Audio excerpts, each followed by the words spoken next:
Welcome back. We have talked about classical statistics, all the machineries, to calculate thermodynamic quantities via the partition function and so on.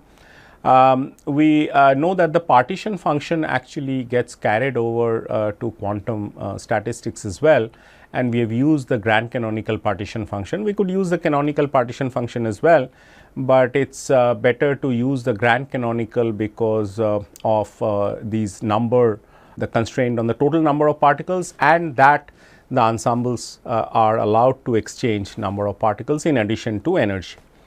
So, we have looked at Bose-Einstein statistics, and the important thing that comes along with is the Bose-Einstein condensation, which happens in 3D for non-relativistic dispersion like a k square dispersion, E going as k square, and we have seen that the ground state is macroscopically occupied below a certain temperature, and this is called as a Bose-Einstein condensate. And there are certain properties associated with it, such as the pressure is entirely due to the excited state occupancies or the particles that occupy the excited states, and the ground state exerts no pressure at all. And for a Bose-Einstein condensate, it's only half of the classical pressure, which is very less. Then we have seen other quantities or other physical properties, such as internal energy. We have looked at the specific heat and looked at discontinuity in specific heat and so on. Now we will talk about Fermi-Dirac statistics, that is the other set of quantum particles which obey Pauli exclusion principle. They have antisymmetric wave function. They correspond to spin angular momentum being half integer and so on. Okay. So, they come in this Fermi-Dirac statistics. We have introduced that. Now, we will talk about various properties of this, and we will try to cover these few things that are written here in this class. We will talk about degenerate free Fermi gas. So, what is the degeneracy limit and what does degeneracy mean actually? Then we will talk about the Fermi wave vector, Fermi energy, the ground state energy and pressure of a free Fermi gas. We will of course talk about the Fermi-Dirac distribution, how it looks like, that is the average number of particles occupying these single particle states, how they look like, and talk about the chemical potential, derivation of specific heat and so on and so forth. Okay. So, there are a number of things that are on the cards. And once we are done with this, we will get into a little more involved calculations of one is that we will calculate the paramagnetic susceptibility of these free electrons. This is distinct than the Curie's law, which you are aware of, which goes as 1 over T, and will show that the susceptibility is actually independent of temperature and depends on the density of states at the Fermi level. In addition to that, we will talk about stars, particularly white dwarf stars, which can be seen as examples of heavily degenerate Fermi gas at these are very important applications of Fermi-Dirac statistics. So, we would still be talking about non-interacting fermions and their properties. Okay. So, let us see that what is this degeneracy and how it plays a role.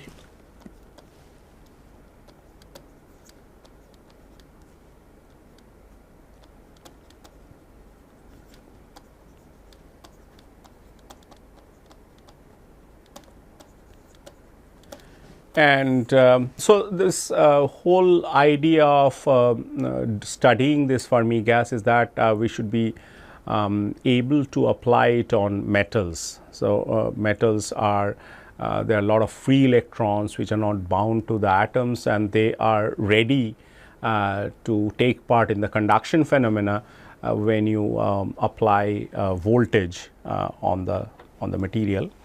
So, for metals, typical mass density.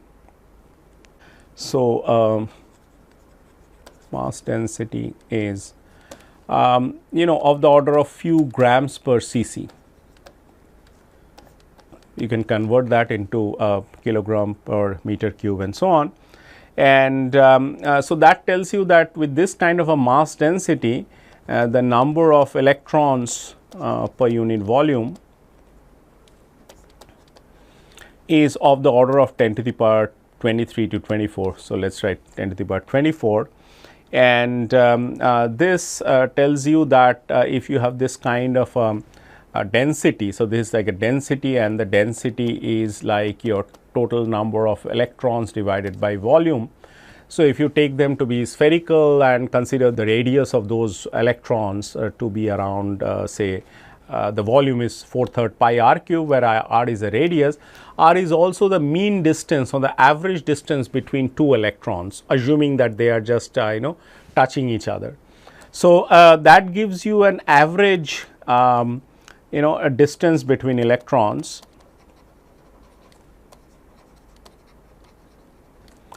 So, we are simply trying to calculate the order of magnitude, and this let us call it as R average, and this should be of the order of an like angstrom or 10 to the power minus 8 centimeter. So, this is a typical inter-electron distance in a metal.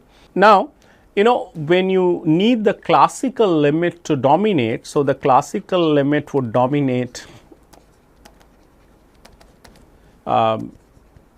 if this condition is made, that is R average should be much greater than lambda, and this lambda is nothing but the thermal de Broglie wavelength, which we have written several times earlier, and it looks like this at a given temperature T, which is T is in the denominator in the square inside the square root. So, this tells you that this is equivalent to T to be much greater than H divided by 2 pi and m k and R average square. And if you put R average etc. So, if you put mass to be mass of an electron and R average to be around this 10 to the power minus 8 centimeter with the value of k and this Boltzmann constant and H, then what you get is that you get a R average to be at so R average is of course 10 to the power minus 8. So, you get this T to be even much greater than 10 to the power 5 Kelvin, okay, or at least we write the T to be 10 to the power 5 Kelvin.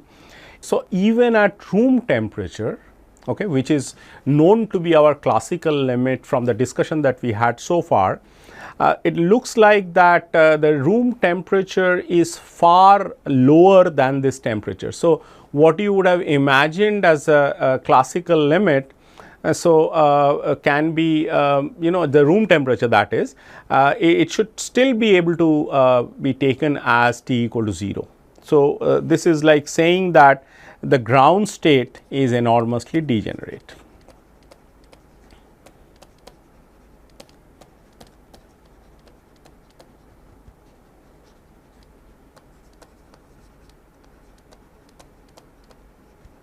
Okay, let me sort of make a box of this. It is an important statement. So, what we have said is that if you really want that classical limit that we have applied to say bosons or any quantum particle, if you apply that to fermions and particularly to electrons, then what will happen is that the temperature at which you want the classical limit to set in, that is the classical limit would be valid at a temperature which is 10 to the power 5 Kelvin, more than that in fact, okay, which means that room temperature, which is 300 Kelvin, which is just about 10 square, that is 10 to the power 2 Kelvin, can still be taken as room temperature.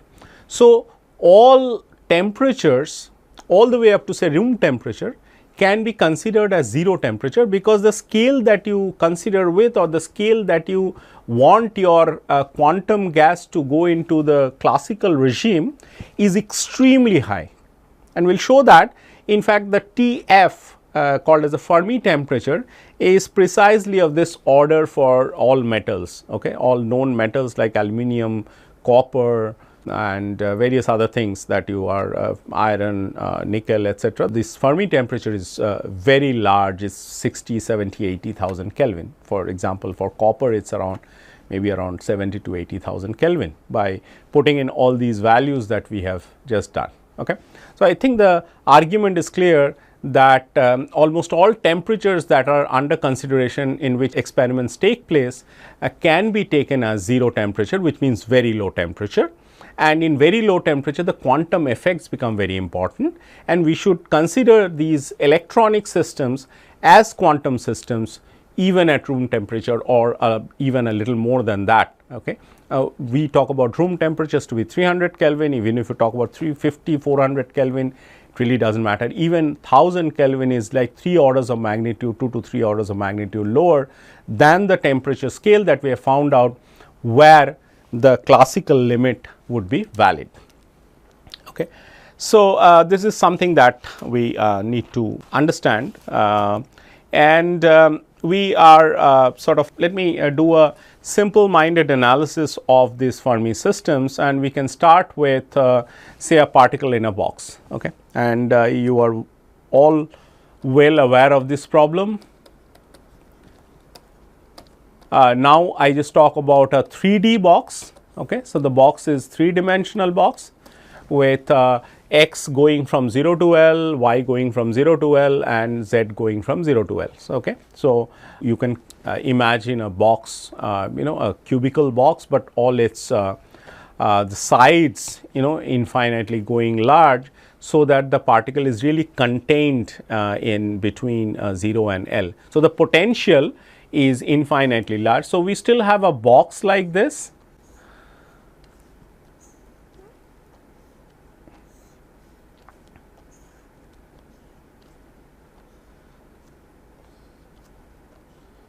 Okay.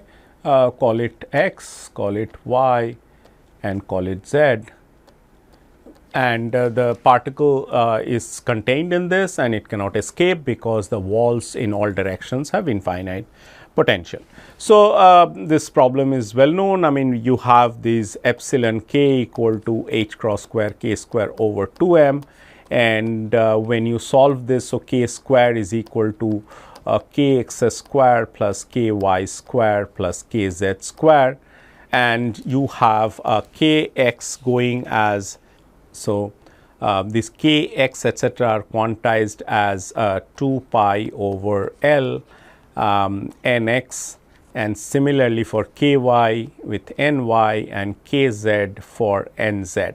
Okay. So, the quantization of this problem can be expressed in terms of these quantum numbers, which can take values all integer values starting from 1. There can't be 0, because 0 would mean that there is no particle in the box at all in any of these nx, ny or nz, and we start from say 1 1 1. So, 1 1 1 would be the ground state, and then 2 1 1 or 1 2 1 or 1 1 2 is the first excited state, and so on.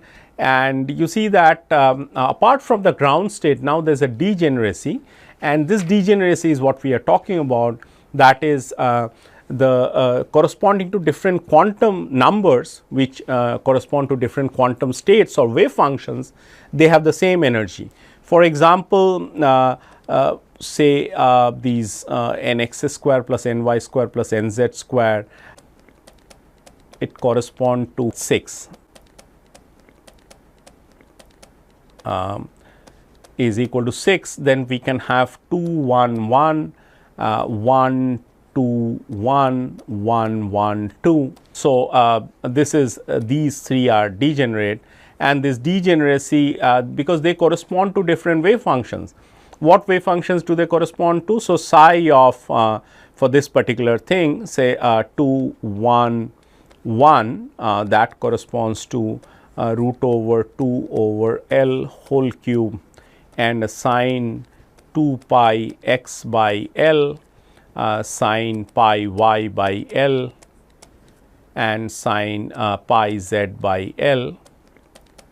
And similarly, the psi 1 2 1 would correspond to root over 2 by L whole cube sine of pi x by L, sine of 2 pi y by L, and sine of pi z by L. Okay. Similarly, the last one, which is 1 1 2, would correspond to root over 2 by L whole cube. I am so sorry, it should be whole cube, and sine pi x over L, sine pi y over L, and sine 2 pi z over L. Okay. So, they have the same energy which is given by 6 pi square h cross square by 2 m L square. Okay. So, they have the same energy, and that is why they are degenerate. Now, if you have a large number of particles which are now fermions, okay, and you cannot put two fermions in the same quantum state, one electron can only occupy one state. So, that way if you start filling up, and if you think of homogeneously filling it up, starting from 0, that is nx equal to, or rather the lowest energy, say for example, okay, let us take nx equal to 0, ny equal to 0, nz equal to 0. That does not correspond to anything physical, but say that is the origin of this coordinate system in terms of nx, ny and nz. So, you fill them up homogeneously from the center or from the origin, and this will take the shape of a sphere. So, in 3D it will be like a sphere. So, and the sphere, if you have n particles in a volume V, you can fill it up, all those n particles within a sphere of radius, which is called as a kf, or the Fermi momentum. So, we are filling it up in momentum space because this n really connects to the momentum variable. Okay. So, we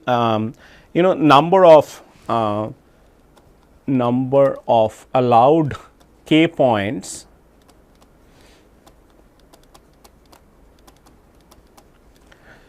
within a radius kf, and this radius has a special name called as the Fermi wave vector, and will be used heavily in all all discussions of the Fermi system. So, this is called as a Fermi wave vector. And how many allowed values are there? So, we have a V over 2 pi whole cube and a 4 by 3 pi kf cube. Okay. So, V over 2 pi, if you remember that if you walk a distance 2 pi over L, you get 1 k point.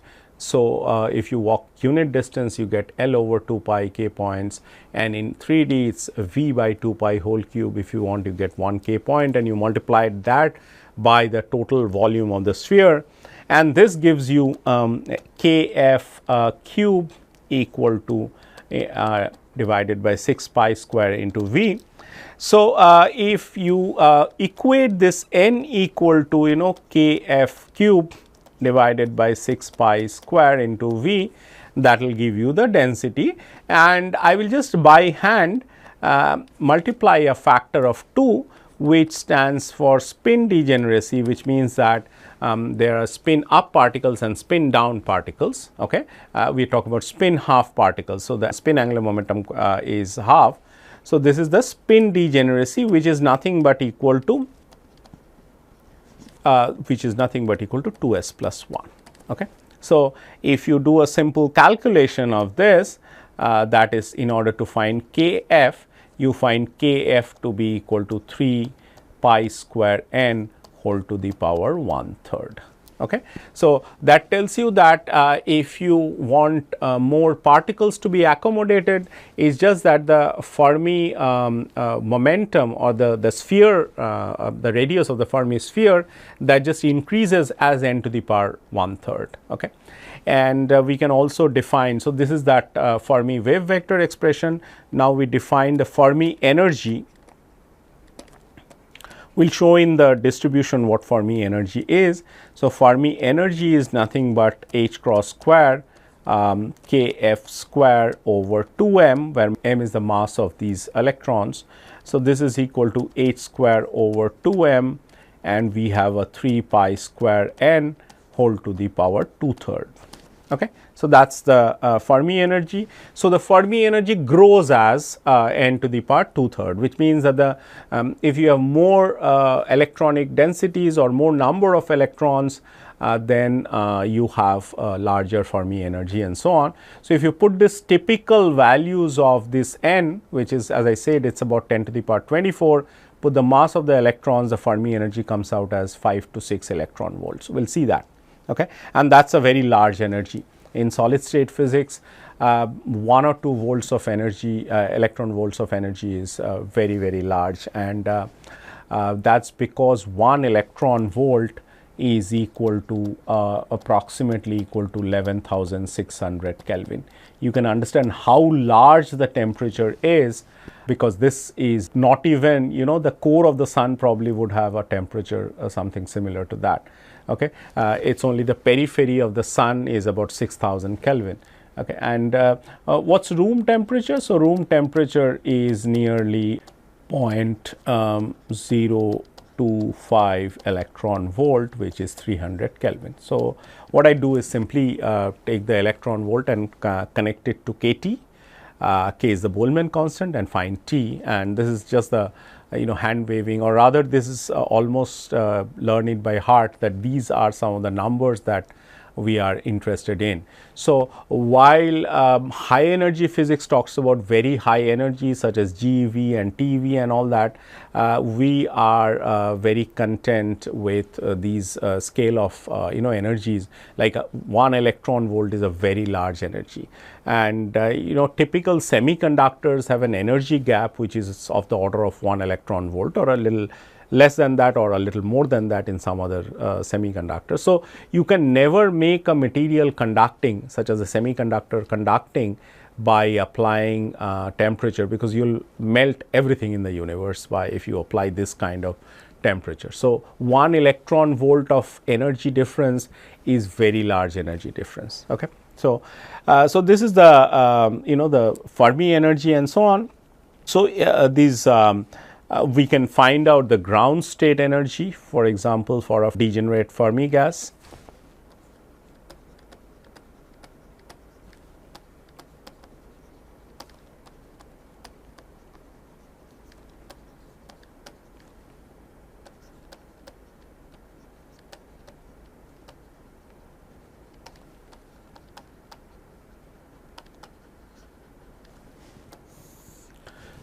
So, what we are trying to calculate is, you call it E0 or EG, up to you. You can just simply get this 8 pi V over H cube and 0 to PF. We are not writing in terms of KF, but you can write it in terms of KF. We simply do this P square by 2m, and we have a P squared dP. So, this 4 pi P squared dP, the 4 pi has been taken out. This 8 comes because there is a 4 pi, and then there is a 2 factor due to spin degeneracy, and that is how this is. So, this is very simple integral. It is like P4 integral. So, you will get a P to the power 5 and so on. So, if you simplify this, the this ground state energy per particle comes out as 3 by 5 epsilon f. Okay. So, that is the Fermi energy. We probably have written down, yeah, Fermi energy is EF epsilon f. So, epsilon f. So, it is the ground state energy of free Fermi gas is very, very large. Okay. And it is independent of temperature, because there is no temperature that is equivalent to it. If you convert that into a temperature scale, so the TF gives the temperature scale, and which, as I said, is of the order of 10 to the power 5 Kelvin. Okay. So, if you want to calculate the pressure,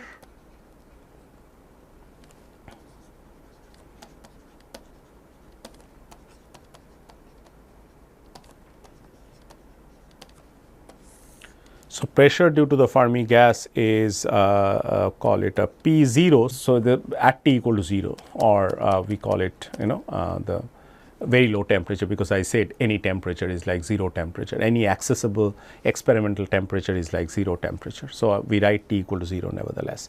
So, this if you calculate it and use this formula that we have derived a number of times, at least for the non-relativistic case we have derived it earlier, which was 2/3 U by V, where U is nothing but the internal energy is nothing but the ground state energy here, and this is equal to 2 by 3 into E 0 by V, which is 3 by 5, and E f, and then this goes, and it is something like that. So, it is 2 by 5 epsilon f and things like that. Okay. So, so this is that pressure due to Fermi gas, and as you can see that this is very large, and this pressure is due to the hardcore nature of the particles. That is, they exert enormous pressure to another electron coming in the same quantum state, and it does not allow at all. It is like infinite pressure, so that no other particle can come and occupy the same quantum state, and that is why this energy is so large, and so on. Okay. So, this epsilon f really goes as n to the power 2/3 and so on, and similarly we can find out that how this pressure, ground state pressure with density goes as. Okay. This is very simple. Now, let us talk about the Fermi-Dirac distribution, and in short we write as a FD distribution. And this distribution is very distinct from the Bose distribution, and it is at t equal to 0. So, this is at t equal to 0. This is that f of epsilon, and then you have epsilon and so on. So, it is just a step function. So, for all epsilon lesser than epsilon f, all the states are occupied. Okay. So, this is all occupied states.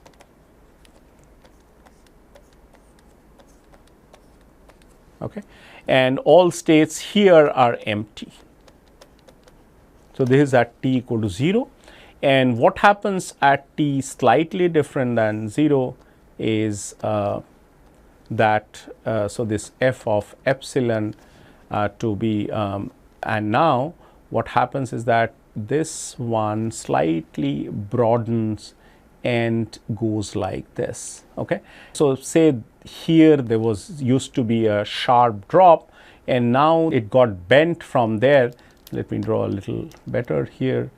So, it gets bent there, and a little bit of spectral weight gets transferred to larger energies, and now we call this all the states below mu are occupied. So, we have two things which is mu called as a chemical potential, which we have defined before many times and in various contexts, this chemical potential, and we have talked about Fermi energy, which is in the recent past. So, Fermi energy. How are they related? Mu is equal to epsilon f at t equal to 0. Okay. And at t not equal to 0, that is the temperature not equal to 0, Fermi energy is not well defined.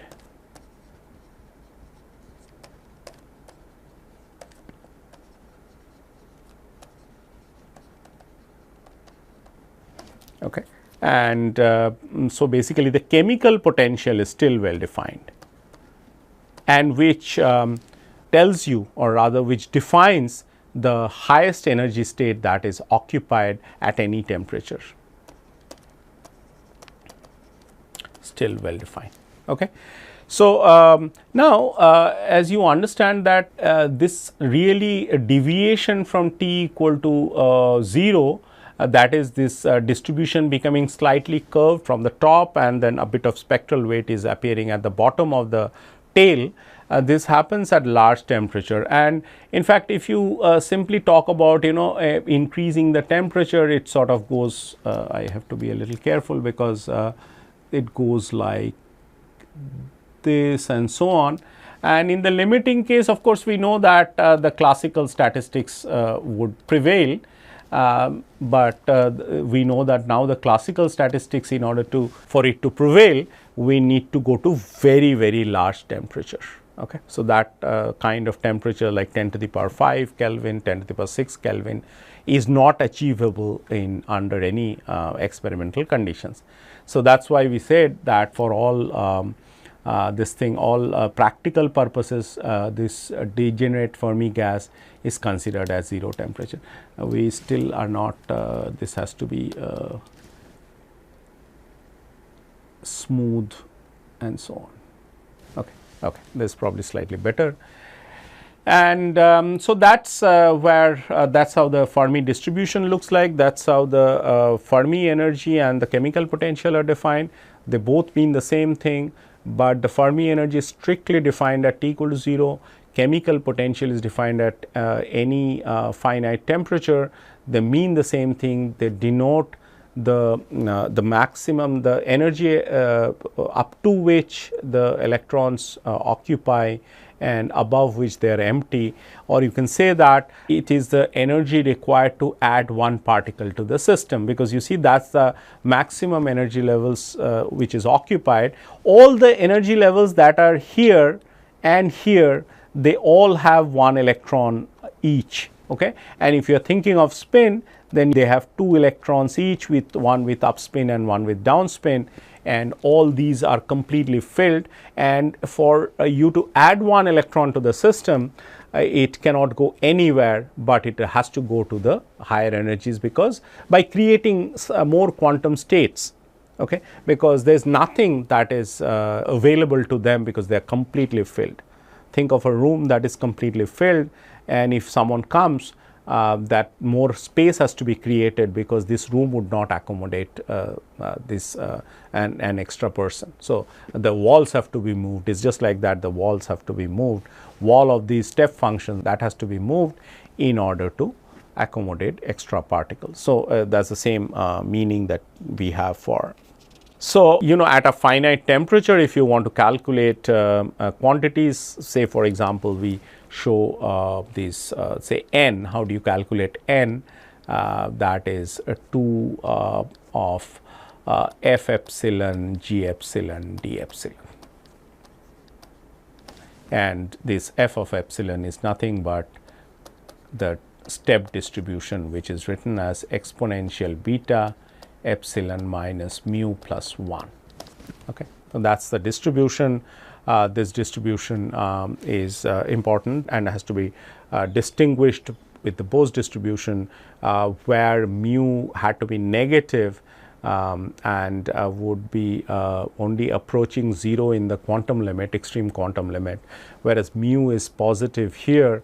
It is on the right side, mu resides on the right side of the diagram, and that denotes the largest occupied state, and you have this at t equal to 0, which is 1 over kT.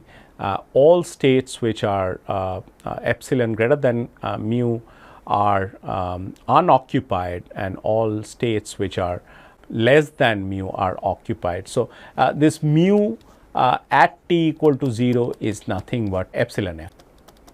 Okay. So, you can see this easily if you write this down as epsilon minus mu by kT and plus 1.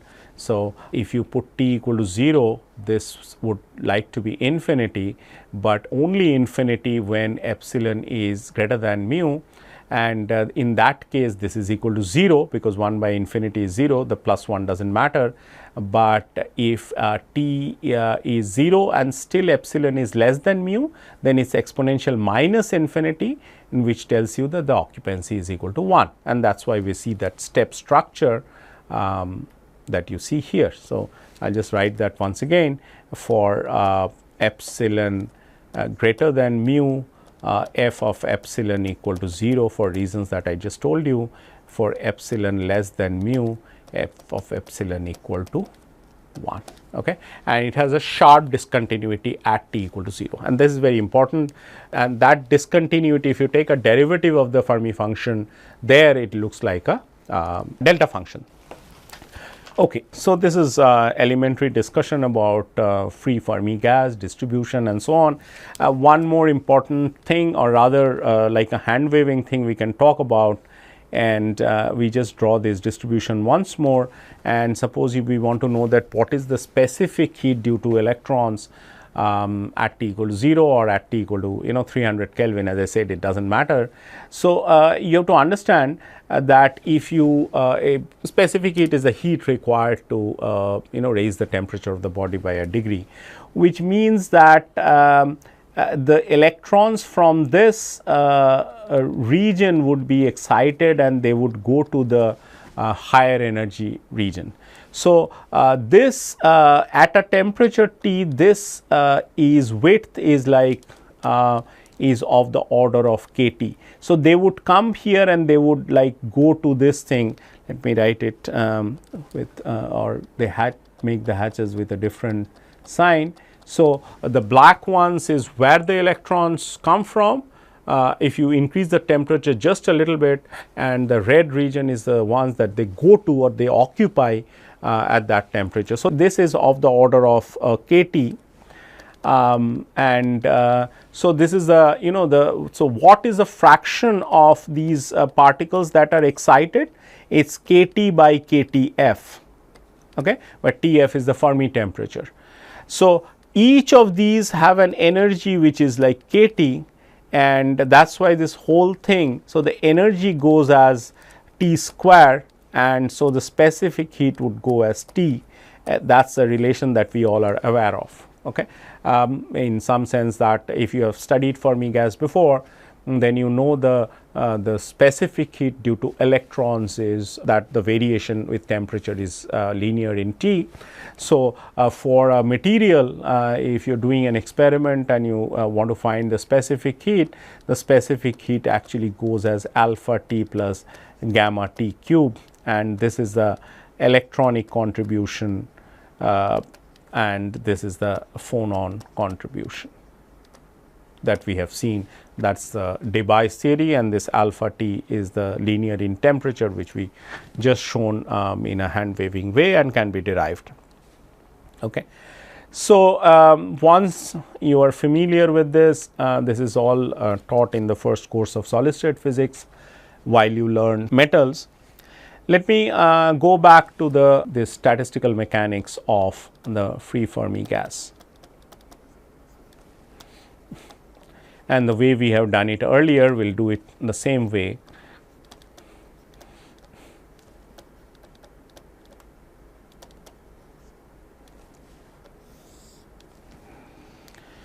So, log of Zg, these are starting point as you have seen earlier for the Bose case. This is equal to sum over I log of 1 plus Zf exponential beta epsilon I. Epsilon I are the the single particle states. Zf is still the fugacity, which is exponential beta mu, and we can write this equation as equation 1. So, we can write down the number equation as this, and there is a sum over I, and this is like a sum over I and the distribution. We are not really writing the spin degeneracy here, but you can write a factor of 2 if you wish. So, this is say equation 2. So, we convert this summations into integrals, and we can write down P over kT equal to this is you can write a G over lambda cube. I will tell you what G is. Usually it is written with a G, and G is that the degeneracy, and in particular you may want to talk about the spin degeneracy. So, it is G over lambda cube F 5 by 2. You can remove G also if you wish, if you are not talking about spinless, if you are talking about spinless particles. So, N over V is again G over lambda cube F of 3 by 2 ZF. We are writing Fermi functions, Fermi integrals with F, and Bose integrals were written with a G. Okay. And f of n ZF, that is a Fermi-Dirac integral, is called as a Fermi-Dirac integral.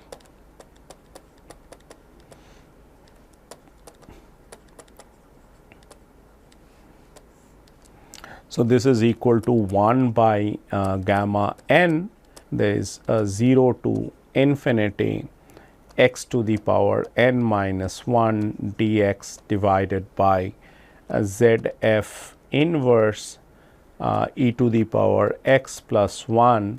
Of course, the connection has to be set that x equal to beta epsilon and so on and so forth. Now, this for small ZF, it has this expansion as 2 to the power n plus ZF cube 3 to the power n minus and so on. So, it is alternate plus minus plus minus. So, these are this is the expansion in for small ZF, which of course corresponds to the classical limit, but then we know that in Fermi systems the classical limit all accessible temperature regime is actually falls in the quantum limit. So, what is the internal energy of this Fermi gas? Once after we have given an introduction to the Fermi-Dirac statistics and so on, we are getting into this formal mode of getting the physical quantities, that is from the log Zg. That is the statistical tool that we have developed over this last so many weeks, and that is what we want to stick to. Otherwise, every solid state physics book has a derivation in terms of for the specific heat or for say internal energy and ground state energy and pressure and this and that and so on. I think there was a just go back and I believe there is a n missing here. So, that is I think missing here. Okay. So, that n is the density. So, actually P 0 goes as n to the power. So, this 2 by 3. So, 2 by 3 plus 1. So, this is like n to the power 5 by 3. Okay. So, that is the ground state pressure. So, I missed that n, which is the density. Okay. So, the internal energy, how do we get it? We get it using our very familiar form, which is log of Zg, this del beta log of Zg and Zf and V being constant, and a little bit of simplification can be achieved when you do a del t of log of Zg with a kt square there and Zf V. So, this can be written as 3 by 2 kt this G V over lambda cube f of 5 by 2 ZF. That is the Fermi integral that we have just defined in the previous slide. So, this Fermi integral with ZF inside and n is equal to 3 by 2 or 5 by 2 depending on whether you are talking about pressure or internal energy and the number of particles. So, this is the expression for internal energy. Let us call it as equation. So, we have equation 1, 2, 3, 4 and we have say for example 5, and we can use P equal to 2/3 U by V. This is universally true for all non-relativistic gases, and the factor is simply replaced by the coefficient is replaced by 1/3 for the this for non-relativistic and 1/3 is for relativistic. Okay. So, if you differentiate 5 with respect to this, let us call it a 6. So, differentiate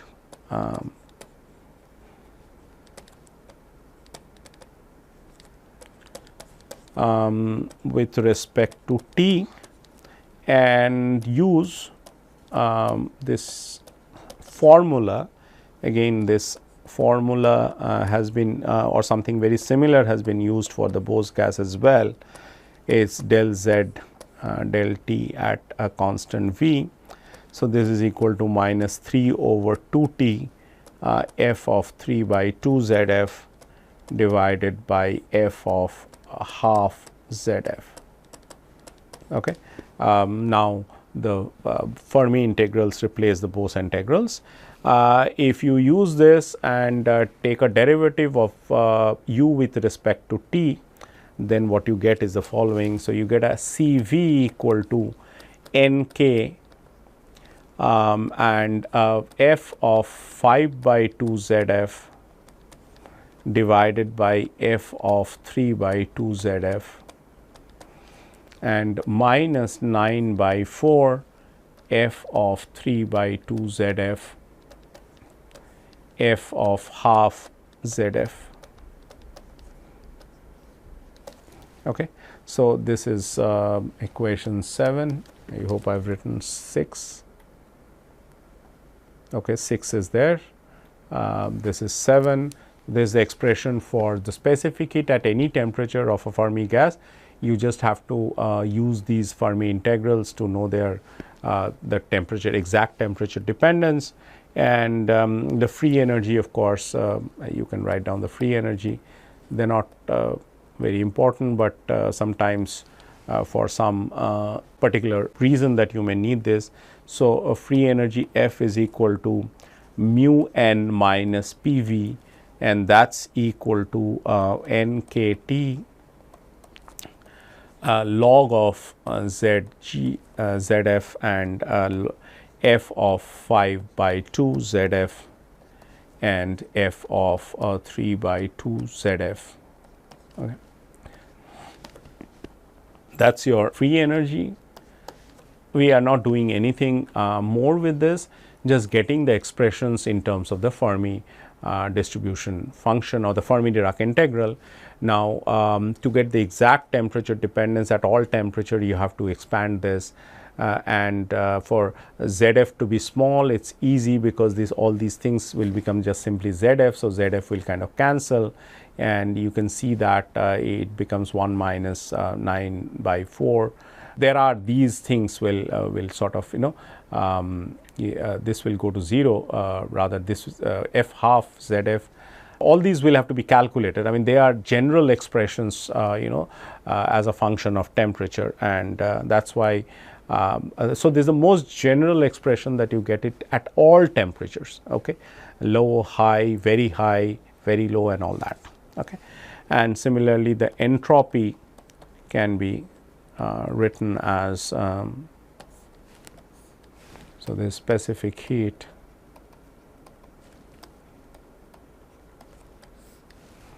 and entropy is written as S equal to U minus F divided by T. You got U and you got F both, and then divided by T, which is simply nothing but N K, and then we have a 5 by 2 f of 5 by 2 z f f of 3 by 2 z f and so on, okay, minus log of z f. Let us call this as 9, and so these are some of the expressions that you have.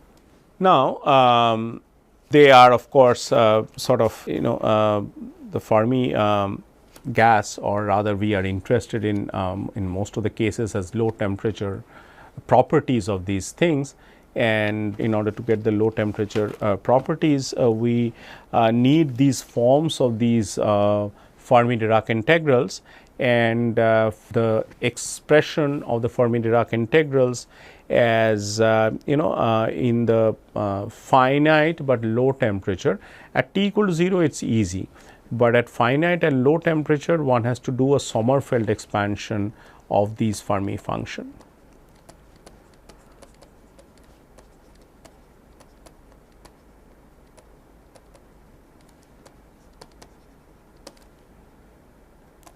I mean, I just write these Fermi functions, or you call it the Fermi-Dirac integrals, which are really the integrals that we have introduced, are needed at low but finite temperature. and this is the limit that is of interest to us, okay, because the properties of these systems are very important at low temperature, because the quantum effects dominate at low temperature. At very high temperature, of course, classical limits would dominate. Even if we understand that even room temperature is same as 0 temperature for electrons, but what about other properties that are twined with this? They are they're mixed with this. So it's not.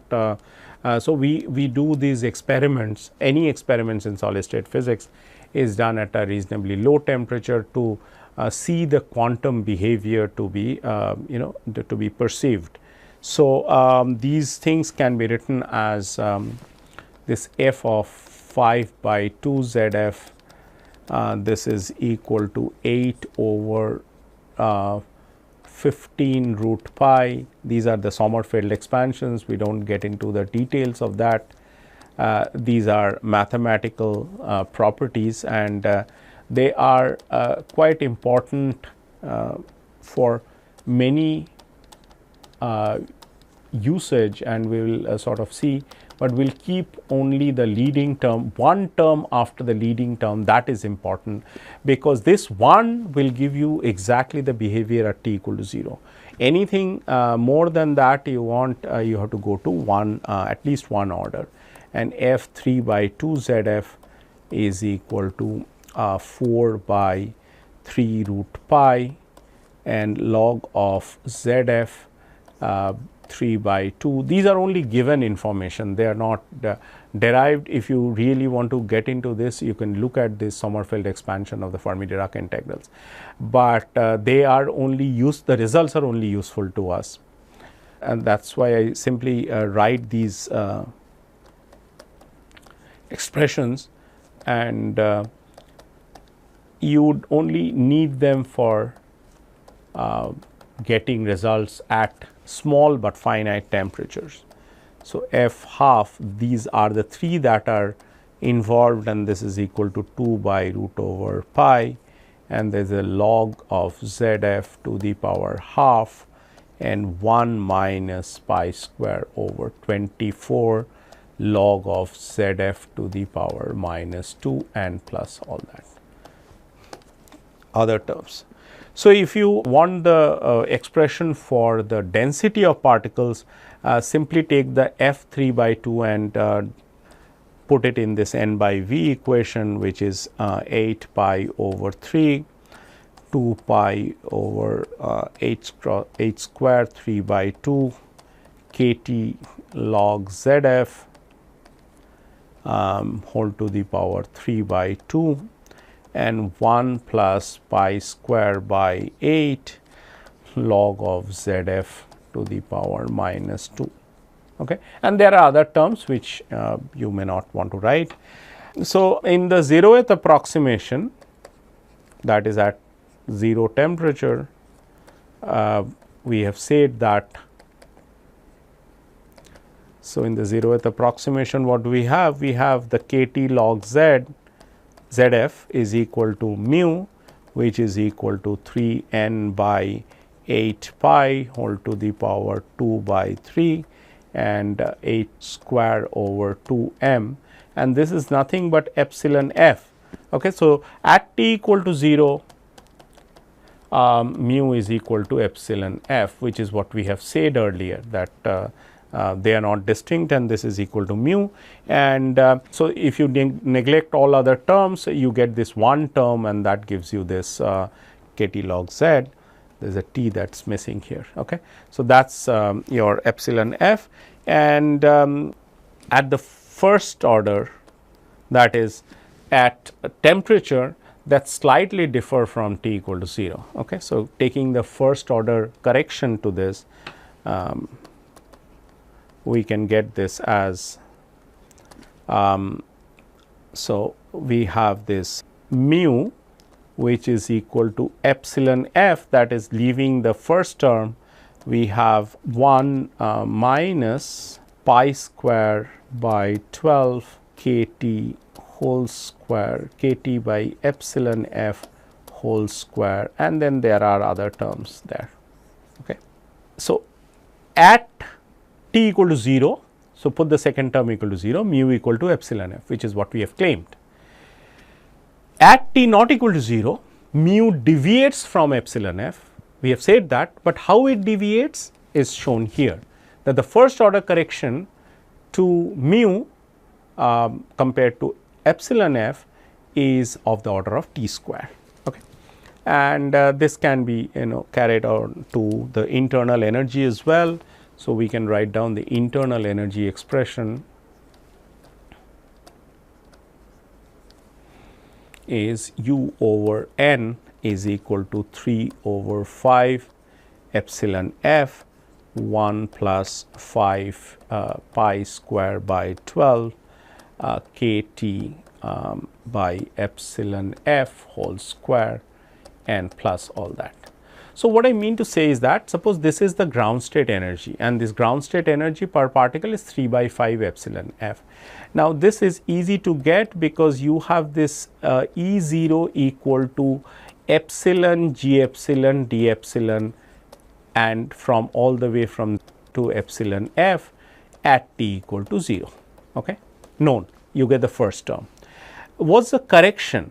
So, correction to the ground state energy would be, or rather the total ground state energy at t not equal to 0, you will have to add this Fermi function here,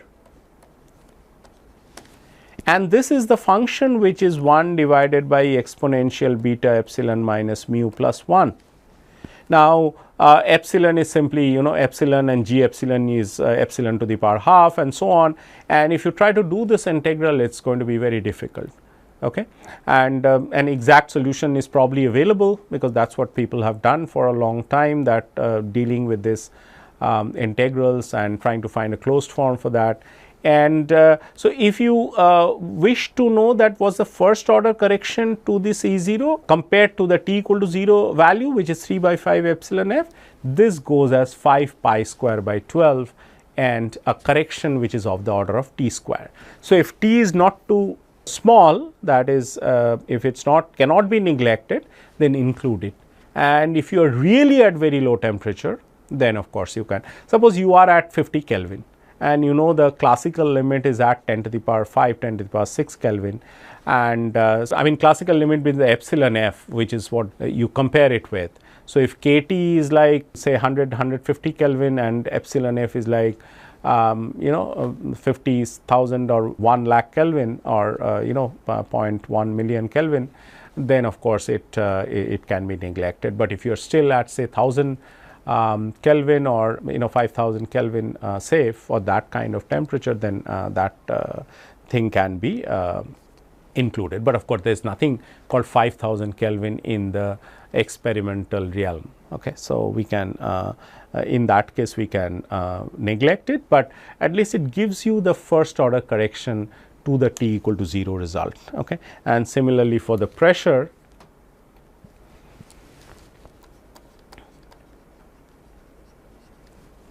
so this P is equal to 2/3 U by V, and this is equal to 2/5 n epsilon f, a result that we have already seen, and it is 1 by 5 pi square by 12 and k t square by epsilon f whole square, and you have other terms which can safely be neglected. Okay. So, the leading term always gives you t equal to 0 result in all the cases that we have seen, and so the CV finally can be written as it is n k pi square over 2 and k t over epsilon f. So, this is a result that we are interested in, and CV for a fermionic system or an electronic system at low temperature, it goes as TQ. Okay. So, this is by and large the story of thermodynamics for a free Fermi gas. Okay. And it is very important to realize that even at room temperature, we are really talking about the Fermi gas as if it is highly degenerate and at very low temperature, that is at T equal to 0. If you want any correction due to this really T not equal to 0 and T equal to 300 Kelvin or at least 150 200 Kelvin, you can consider these corrections to these expressions of pressure, internal energy, number of particles, etc., that we have just given. Okay. So, we shall stop here and continue with some more applications of this Fermi-Dirac statistics, and as I said, one of them would be the paramagnetic or the Pauli susceptibility due to the free electrons, and we will also talk about the white dwarf stars. Okay. We will stop here. Thank you.